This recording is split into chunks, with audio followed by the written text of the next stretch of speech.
Alhamdulillahirabbil alamin alladzi faraqal furqan wa munzilal quran bil hikmati wal bayan. Allahumma salli ala sayyidina Muhammadin al-fatih lima ughliqa wal khatim lima sabaqa wa nasiril haqq bil haqq wal hadi ila siratal mustaqim wa ala alihi wa sahbihi haqqa qadri wa miqdaril azim wa ala alihi wa sahbihi ajma'in. Qala rabbi shrah li sadri wa yassir li amri wahlul 'uqdatam min lisani yafqahu qawli. Amma ba'd. Alhamdulillah. Nawaitul i'tikaf fi hadzal masjid sunnatan lillahi ta'ala. Rabbi shrah li sadri wa yassir li amri wahlul 'uqdatam min lisani yafqahu qawli. Ballistic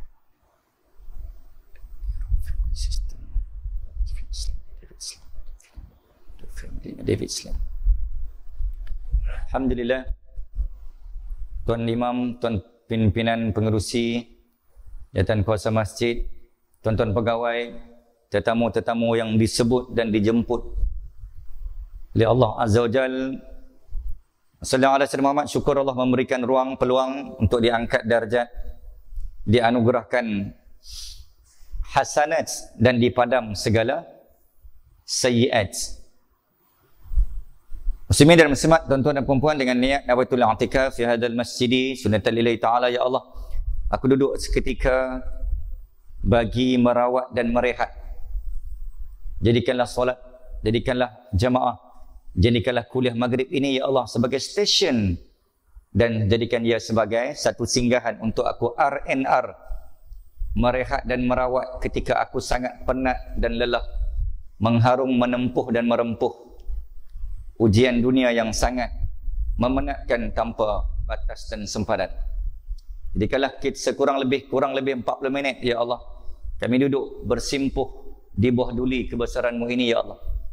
Jadikanlah tulang belulang darah kami yang mengalir, nadi kami yang berdenyut, jantung kami yang berdegup, sallallahu alaihi wasallam, kaki kami yang duduk bersimpuh bersila ini ya Allah sebagai tulang belulang isi kulit kuku yang akan menjadi saksi bukti di yaumul mahsyar nanti, agar kami ya Allah menjadi saksi biarpun kami tidak layak dan tidak mampu untuk berjuang dan bertarung di medan Gaza, Rafah, Dil Arbalah, namun kami sedang berjihad dan bermujahadah untuk berjuang, menahan rehat dan menahan penat selama 40 minit, menadah telinga dan hati dan jiwa ya Allah untuk mengutip mutiara ilmu menjadi penunjuk dan penyuluh jalan. Tuan-tuan, insyaAllah malam ini saya ingin mengajak, insyaAllah sama-sama kita mentadabbur sallallahu alaihi wasallam Muhammad, sebuah tajuk yang berkaitan hal ehwal dunia, bukan ehwal akhirat. Tentang pastinya dan pasti mungkin kita pernah mendengar ataupun kita pernah mengikuti perbincangan dan perkongsian. Cuma malam ni saya nak angkat tajuk ni kerana kita sudah berada di zon yang sangat kritikal. Tajuk kita malam ni adalah hal ehwal Yahudi. Kalau universiti dia ada hal ehwal pelajar, kalau sekolah dia ada hal ehwal murid. Jadi malam ni kita belajar HEY, hal ehwal Yahudi. Macam ni. Kenapa kita kena belajar? Tuan-tuan, dalam pasukan dan pertahanan bola sepak ataupun dalam ketenteraan, jika ketenteraan, kita harus tahu di mana titik kuat, di mana titik mantap, di mana titik kekuatan yang kita punyai dan miliki. Yang kedua, ilmu ketenteraan kita kena tahu di mana titik lemah dan titik jatuh lawan dan musuh. Satu. Yang kedua, dalam pasukan bola bukan hanya kita tahu skill menggelecek, sallallahu alaihi wasallam, skill untuk ambil kick corner, skill untuk menyepak bola, hantaran, lintang, puskas dan seumpamanya, tapi juga kita harus tahu di mana titik lemah dan titik lelah, titik jatuh di mana musuh tak mampu menerobos, tak mampu bertahan dan berlawan. Dalam arti kata lain, kita kena tahu juga di mana titik lemah musuh dalam berlawan dan berperang. Jadi malam ni kita nak ambil ilmu tentang Yahud, kerana Yahud ni disebut langsung oleh Allah Azza wa Jal. Dan di manakah sisi dan sudut positif yang kita boleh belajar daripada nilai Yahudi ni mungkin? Adakah Yahudi ni semua benda tak elok? Adakah Yahudi ni semua benda buruk? Adakah Yahudi ni semua benda negatif? Tuan-tuan dan puan-puan, insya-Allah, yang pertama, sallallahu alaihi Muhammad, ringkas dan padat. Yahud disebut oleh Allah Azza wa Jalla sebanyak 8 kali di dalam Al-Quran, dan paling banyak disebut dalam Al-Surah Al-Baqarah. وَلَا تَرْضَعَكَ الْيَهُودَ وَلَا النَّصَارَى حَتَّى تَتَّبِعَ مِلَّتَهُمْ. Daripada surah Al-Fatihah sampai surah Al-An'am, 1, 2, 3, dalam susunan urusan Ismani, Al-Fatihah, Al-Baqarah, Ali Imran, An-Nisa, Al-Ma'idah, Al-An'am. 6 surah pertama semua ada perkataan Yahudi. Dahsyat tak dahsyat ni tuan-tuan? Kita duk baca 6 surah pertama dan kita tak perasan kenapa Allah highlight. Kenapa Allah highlight, Allah mention, Allah petik nama Yahud. For the first 6 surah yang kita baca selama ni, yang kita tak pernah tahu, rupanya Allah suruh kita care. Allah suruh kita beware and be care. Ambil tahu tentang musuh kamu. Semalam ni kita nak belajar tentang kelemahan musuh, supaya esok hang lawan bola, hang pi attack kat mana ada lemah. Waktu nak take off menggunakan artileri udara dan darat, bukan hanya kamu pandai tunjuk akrobatik, pandai tunjuk kekuatan dan kelajuan pesawat yang kamu ada, tapi kena pergi cari kat mana aku nak bom, kat mana aku nak attack. Bukan hanya tunjuk kehebatan kamu beraksi di udara, tapi tengok ruang mana yang perlu kamu attack. Apa guna kecanggihan artilerimu berjuta-juta ringgit sedangkan kamu tembak semua tak mengena? Maksudnya apa? Tak tahu di mana titik lemah musuh. Okey, muslimin dan muslimat, Yahudi adalah agama samawi. Samawi ni maksudnya apa? Agama yang Allah redha pada awalnya kerana itu menjadi ajaran agama yang dibawa oleh nabi-nabi terdahulu pada awal dan fasa agama Hanif Nabi Allah Ibrahim alaihissalam. Kerana tuan-tuan dan puan-puan, Yahudi adalah agama langit, bukan agama ciptaan manusia. Sallallahu alaihi Muhammad. Tu yang point.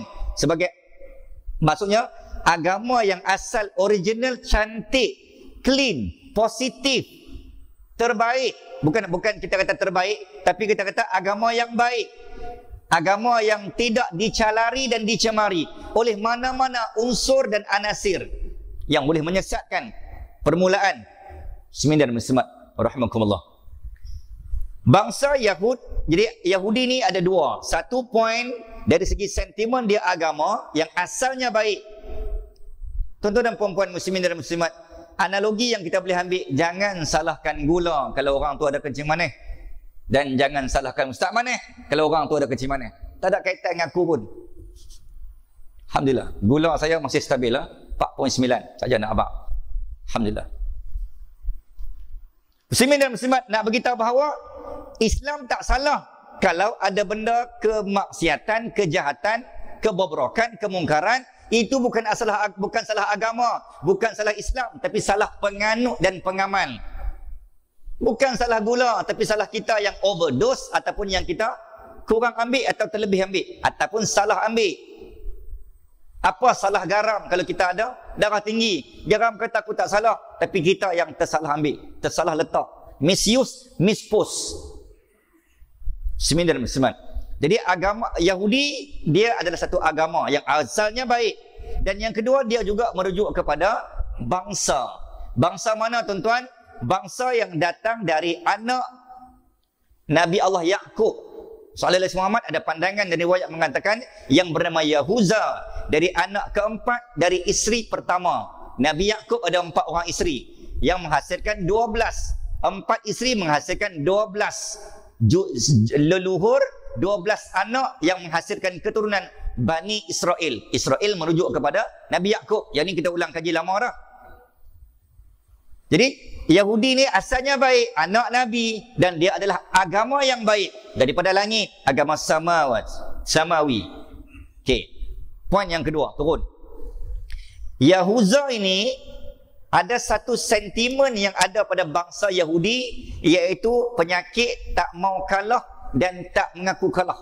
Dalam arti kata lain, dia mendabik dada bahawa dia adalah the chosen nation, the chosen race, the chosen one. Apakah itu? bangsa yang terpilih. Dalam istilah Arab disebut Sya'bul Mukhtar. Nak faham mudah? Dalam keluarga rumah kita akan ada anak yang dia tak mau kalah. Kalau beli apa makan buka puasa tu, ni kata, ni aku punya, aku punya. Buka puasa ni apa? Ni abang punya. Nak buka puasa gaduh ke. Itu penyakit Yahudi tu. Barang orang, barang hang, barang hang, barang hang. Oh, banyak cantik. Hak orang hang nak try, hak hang sekepiang habuk pun tak nak tumpang. Tu Yahudi. Sya'bul Mukhtar. Okey, apa sumbangan Yahudi? Sampai akhirnya dia mengaku dia tu bangsa utama dunia. Mesti ada evidence, ada bukti. Yang pertama, Yahudi ada sumbangan agama ni, bangsa ni dia ada sumbangan. Sumbangan pertama, ketika Yahudi duduk dan hidup pada zaman Nabi Yusuf, di mana? Di Iraq, tempat lahir Nabi Ibrahim. Tok Wan dia lah. Tok Wan Yahuza ni adalah Nabi Ibrahim lah. Yahuza ni anak Nabi Yaqub. Nabi Yaqub anak Nabi Ishaq. Jadi keturunan cucu ataupun cicit kepada Nabi Ibrahim, iaitu Yahuza ni. Dan ketika duduk pada zaman mereka asalnya duduk di Palestin. Yahudi pernah duduk di tempat-tempat yang mulia, yang high class, see my level. Sebab tu Yahudi dia high class. Dia bajet bagus. Yang pertama, Yahudi duduk di Palestin. Sebab anak kepada Nabi Yaqub, iaitu Israel. Sallallahu alaihi Muhammad. Yang kedua, Yahudi pernah hidup pada zaman Nabi Yusuf di Iraq. Yang ketiga, Yahudi juga pernah hidup pada zaman Nabi Musa, Nabi Harun. Di mana? Di Mesir. Yahudi pernah hidup pada zaman Nabi Daud dan Sulaiman, juga di Palestin, Aqsa. Yahudi juga pernah hidup pada zaman Nabi Muhammad di Madinah. Jadi tuan-tuan, 5 evidence yang menunjukkan 5 tempat, 5 daerah, 5 wilayah, 5 masa yang menunjukkan Yahudi ni memang bukan kaleng-kaleng, sebab hang duduk di tempat yang memang high class bersama dengan high person. Duduk dengan Nabi-Nabi di tempat yang kita pun tak pernah pergi, kecuali Madinah. Jadi Yahudi win dari segi sejarah penempatan.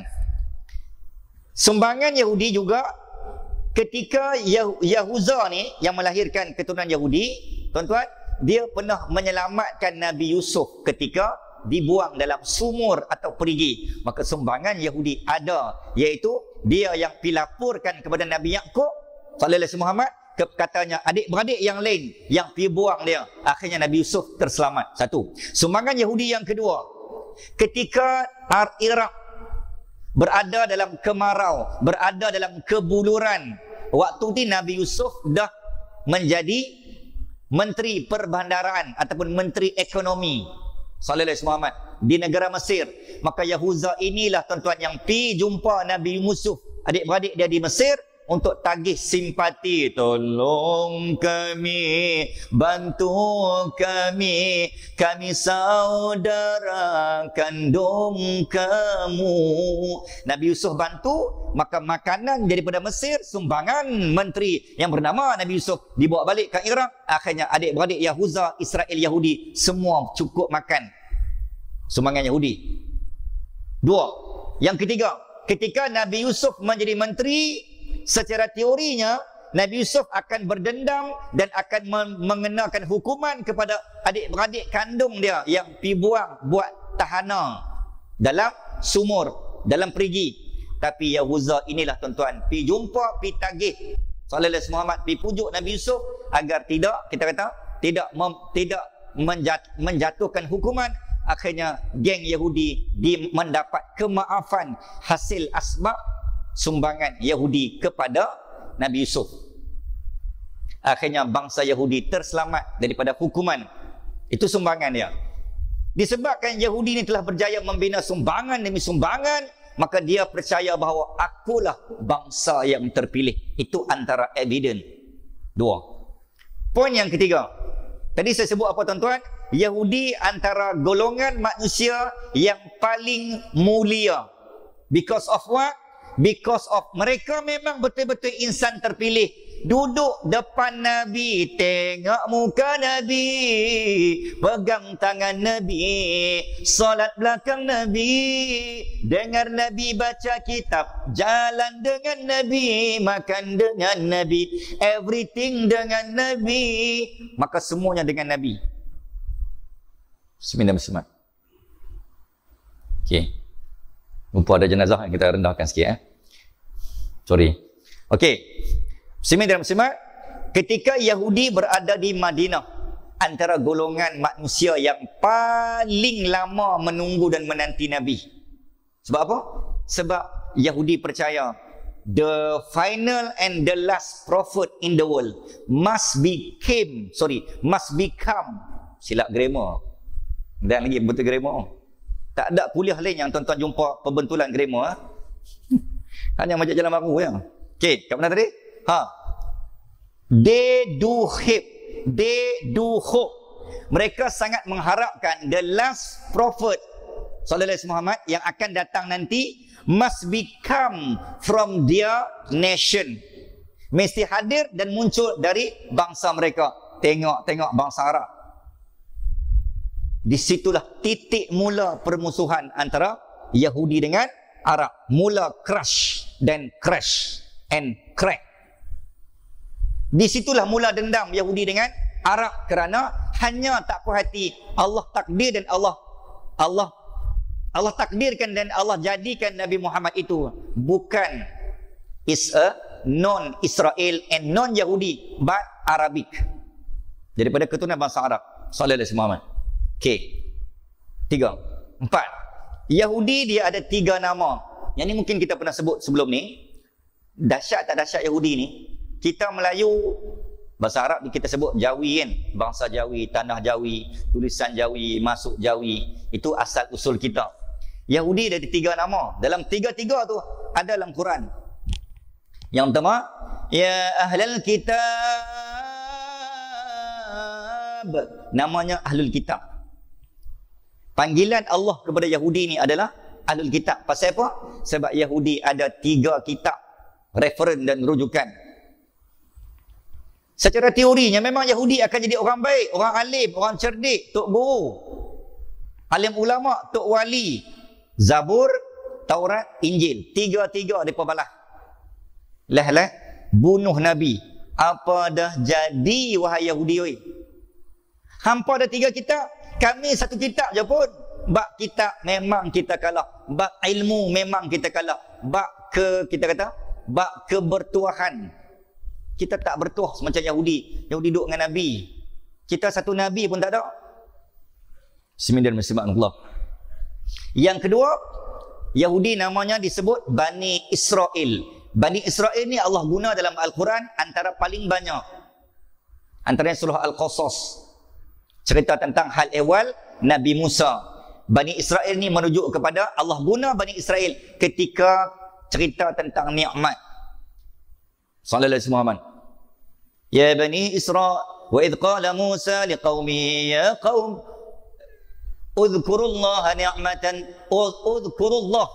Hendaklah kamu bersyukur kepada Allah atas nikmat ni'mati allati an'amtu alaikum.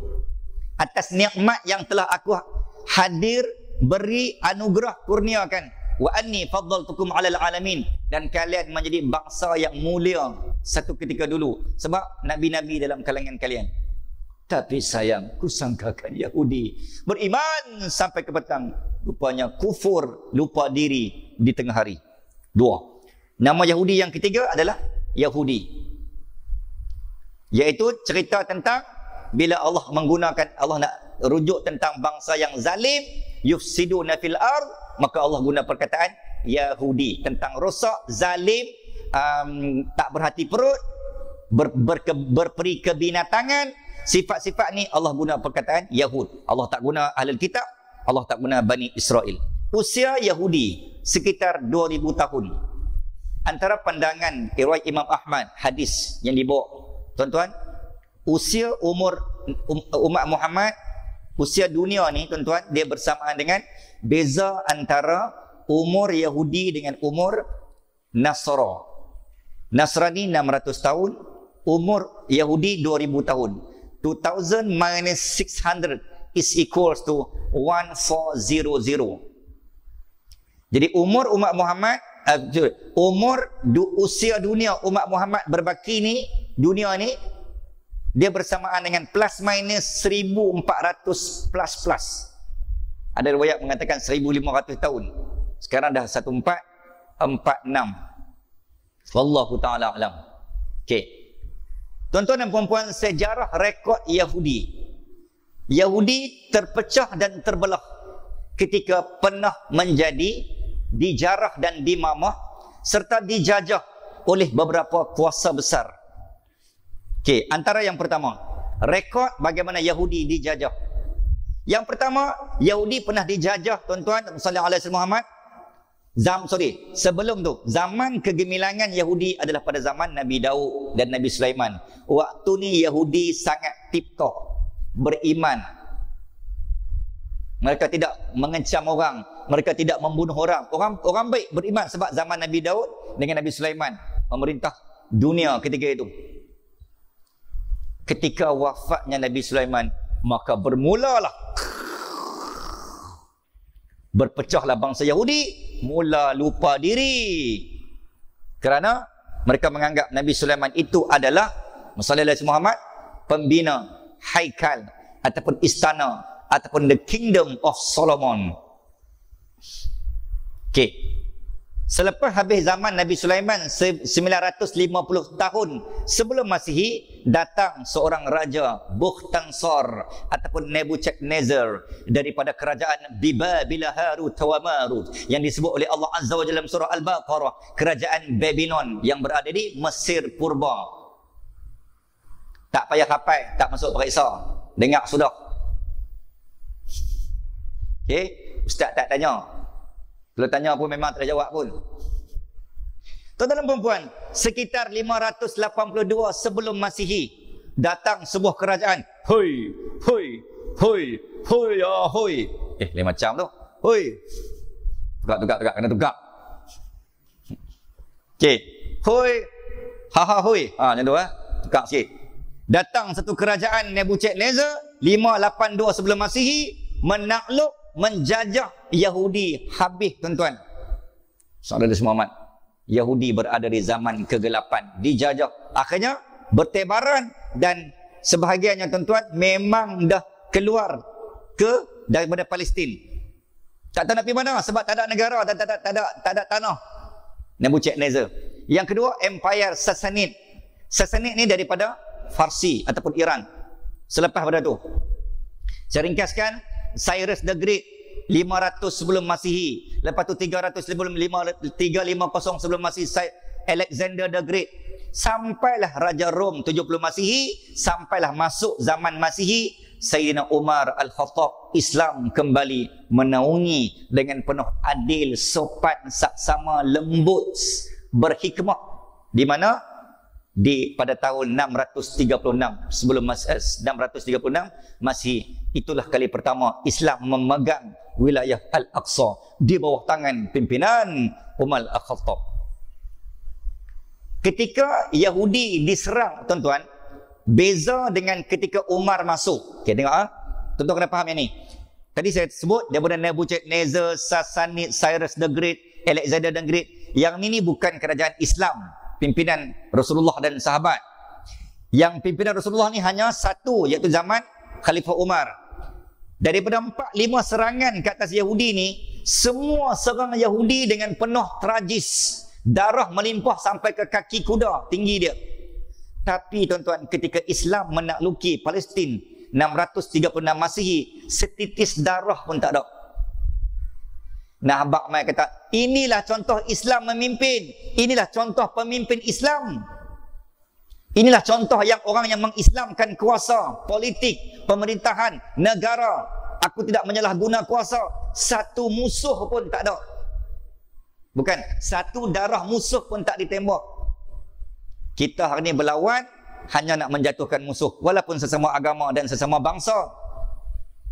Tapi zaman tu, tuan-tuan, walaupun musuh halal untuk dibunuh, tapi setitik darah pun tak ada. Nak abang mai kata, Islam mengajar pemimpin tidak sekejam dan bukan tujuanmu pegang dan menang untuk membalas dendam. Bukan tiket, tidak halal bagi kamu. Maka Sayyidina Umar telah menunjukkan satu karakter pribadi, contoh the best world leader in the world, pemimpin Islam. Dan diberikan pilihan kepada orang Kristian dan Yahudi. Hampa boleh duduk, tak payah, kami tak pasal masuk Islam. Boleh kekal pada gereja kamu, cuma kamu kena bayar jizyah, cukai. Cuba tengok orang pemimpin lain, kerajaan lain, Rom, Nebuchadnezzar. Bila main kat kita, pam, memang kena. Beza kita boleh tengok macam mana tuan-tuan nak faham kisah ni. Macam mana tentera Zion dan Isra dia takluk dan dia serang Gaza, dan macam mana tentera dan pejuang Al-Qassam menakluk dan menahan serta menawan anak-anak tentera Zion. Apa beza? Beza kita boleh nampak tentera Zion jumpa budak anak muda aja, pam, sebelah. Yang baru ni yang dibakar anak muda berusia 20 tahun kan, Syabab Al-Hafiz, umur 24, 20 tahun. Terbakar yang diviralkan videonya. Hafiz Quran 30 juzuk. Kita tengok memang menderita, tapi baginya Allah dah persiapkan permaidani istana syurga menggantikan sallallahu Muhammad air syurga yang telah memadamkan jasadnya. Kita tengok dia memang tersiksa, tapi pada maknawi dia sedang bahagia. Api itu sudah bertukar menjadi air yang dingin yang membasahkan jasad tu di dalam syurga. Berat bom yang digugurkan oleh artileri pesawat udara F-35 Raptor sallallahu Muhammad daripada tentera udara diraja Israel yang menggugurkan bom 600 kg ke atas pelarian sebelah hospital syuhada di Dir Al-Balah. 600 kilo tuan-tuan dan puan-puan, 60 kali ganda berat bom itu daripada bom atom Hiroshima, 60 kali ganda. Tapi Gaza tak. Memang nampak hancur, tapi Gaza tidak hancur. Tuan-tuan tengok Hiroshima kan, bom atom Nagasaki tu. Satu bom habis satu Jepun 1941-42. Tapi Gaza 60 kali ganda bom daripada Hiroshima. Relax ya. Penduduk Palestin Allahu Akbar. Sebab tu Gaza, rakyat Palestin, mereka tidak berjalan dengan kaki, mereka berjalan dengan roh yang menguatkan mereka. Sikit lagi tuan-tuan. Okey. Ketika mana Yahudi ditakluk, maka berjalanlah Yahudi berpecah kepada beberapa picisan dan serpihan. Bangsa Yahudi di dunia terpecah kepada beberapa bahagian. Yang pertama dia panggil Yahudi Diaspora ataupun Yahudi Spear ataupun Yahudi diaspora. Yahudi ni Yahudi yang merantau. Mana tolong aku nak tumpang duduk sampailah ke 1786 ikut Sir Francis Light masuk ke Pulau Pinang. Akhirnya itulah jalan terbina dan terciptanya kubur Yahudi di Jalan Sultan Zain Abidin yang dulunya Yahudi Road. Mereka follow Inggeris masuk abad kurun ke-17 dan 18. Yang ni kita panggil Yahudi Diaspora ataupun Yahudi Spear. Yahudi yang hanya merantau, bukan tujuan untuk menyerang orang. Satu. Yang kedua, Yahudi Daunama. Yahudi Daunama ni Yahudi yang berpura-pura pakai jubah, menikah dengan anak imam sallallahu alaihi Muhammad. Yahudi menikah dengan anak imam. Tuan-tuan, di zaman Belanda pun ada. Namanya Kristen Engrik Goncroch. Nak sebut berapa payah. Dia pergi Mekah tuan-tuan, 1995, Belanda hantar. Ni seperti kita panggil sebagai golongan orientalis. Berkahwin dengan anak imam. Pak meninggal, menantu tu diangkat menjadi imam. Padahal dia Belanda, Kristian. Termasuk Yahudi. Jadi zaman tu tuan-tuan, keliling kelalang kita penuh Yahudi. Janggut. InsyaAllah, subhanallah, subhanallah, astagfirullah, subhanallah. Tuan-tuan, fikir atas iman tuan-tuan. Fikir sembang tentang iman ni. Tapi Yahudi. Sebab nak mengaburi mata Islam. Taktik dan teknik yang diguna pakai untuk mengetek, menyerang dan menyatukan Islam daripada dalam.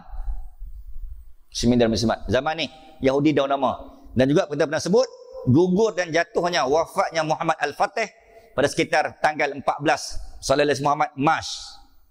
Matinya 1481 3 Mac 1481, gugur wafatnya tentera waria Sultan Muhammad Al-Fatih pada usia 49 tahun. Masih muda tuan-tuan, on the way nak pergi perang ke di Europe. Akhirnya Yaqub Pasha, Yahudi daun nama, satu keturunan dengan Mustafa Kemal Atatürk. Ni semua geng-geng Yahudi. Muka Islam boh celah, subhanallah, astagfirullah, subhanallah. So hati-hati dengan bangsa-bangsa yang terlalu baik pada kita. Yahudi Ashkenazi, Yahudi Eropah, yang ni yang melahirkan Zionis. Yang Yahudi ni Yahudi murtad, mereka tidak ada kitab. Okey, saya ringkaskan tuan-tuan, sallallahu alaihi Muhammad, sehinggalah tuan-tuan, apa kaedah dan cara Yahudi takluk dunia. Ini poin saya sebenarnya. Okey, yang pertama, ketika Yahudi membina World Zionist Organization pada tanggal 31 Ogos 1897, bermulalah satu rangka, bermulalah satu idea untuk mencari tempat untuk kami berlindung. Asalnya kononnya nak berlindung, kononnya nak tumpang masuk kampung je. Bismillahirrahmanirrahim. Maka 1897 maka terbinalah Badan World Zionist, Badan Organisasi Zionis Dunia. 1897. 1901 bermula Pakatan Sulit. 1904 maka trial pertama untuk masuk ke Yahudi. Nak masuk ke Palestin. Waktu tu Palestin dipegang oleh sejarah kerajaan Daulah Uthmaniyah. 1 inci pun tak boleh pegang, apatah lagi masuk. Tuan-tuan dan puan-puan, cara Yahudi masuk, dia membina satu protokol. Protokol ni dia panggil Pertemuan Tetua Elit Zionis, iaitu perancangan sulit untuk menjatuhkan Islam menggunakan beberapa proksi dan menggunakan orang-orang dia untuk menjatuhkan Islam. Kaedah yang pertama, dia bentuk secret society. Secret society ni tuan-tuan, dia panggil ejen-ejen rahsia sulit, antaranya Mossad. Sallallahu alaihi Muhammad. Jadi ejen Mossad adalah ejen proksi Yahudi untuk menjatuhkan Islam. Dan ejen Mossad ni satu dunia, semua bangsa ada wakil Yahudi, termasuk Melayu ada yang menjadi wakil Yahudi. Tuan-tuan, saya kira kita stop sini dulu. Cuma saya nak landing, cari titik landing. Sallallahu alaihi Muhammad. Saya nak beritahu bahawa Yahudi dia bina protokol Zionis 24. Salah satu protokol Zionis yang lain adalah dia menganggap semua bangsa di dunia ni adalah goyim. Goyim ni seperti lembu, binatang. Yahudi menganggap semua bangsa di dunia ni adalah lembu, binatang. Maksudnya ikut suka hati dia nak sembelih siapa, ikut suka hati dia nak bunuh siapa, ikut suka hati dia nak siksa siapa. Sebab bagi dia, hanya dia manusia, orang lain semua binatang. Ini tertakluk dalam protokol. Protokol ni apa? Dokumen rahsia sulit yang Zionis buat untuk menjatuhkan Islam di dunia, iaitu semua bangsa adalah binatang kecuali kami adalah manusia. So bila binatang layak disembelih, layak dibunuh bila-bila masa sahaja. Itu yang menjadi jawapan kenapa bangsa Arab dan Palestin disembelih, kerana mereka dianggap sebagai goyim atau binatang. Okay, tuan-tuan, kita rasa sallallahu alaihi Muhammad sampai sini dulu insya-Allah pertemuan dan perkongsian kita malam ni, dan sama-sama kita hadiahkan Al-Fatihah kepada almarhum laki almarhumah insya-Allah sallallahu alaihi Muhammad. Mudah-mudahan bersaksi pada malam ini menjadi almarhumah, jenazah akan diiringi dengan keberkatan doa tuan-tuan. Solat jemaah kita nanti insya-Allah juga menjadi saksi bukti bahawa dipadamkan segala kesalahan, diangkat segala kedudukan, dikurniakan segala kebaikan, dicatatkan segala kemuliaan, dikurniakan anak-anak yang akan mewarisi kebaikan dan dihadiahkan kepada almarhumah sallallahu alaihi Muhammad, dan menjadi saksi bukti bahawa akan dibuka pintu hati seluruh ahli keluarga yang ditinggalkan, dan setiap kebaikan yang diamalkan, dilakukan akan dihadiahkan niatnya kepada almarhumah dan menjadi pahala yang berpanjangan tanpa batas dan sempadan. Al-Fatihah. Bismillahirrahmanirrahim. Alhamdulillahirabbil alamin. Arrahmanir rahim. Maliki yaumiddin. Iyyaka na'budu wa iyyaka nasta'in. Ihdinas siratal mustaqim. Siratal ladzina an'amta 'alaihim ghairil maghdubi 'alaihim waladdallin. Amin.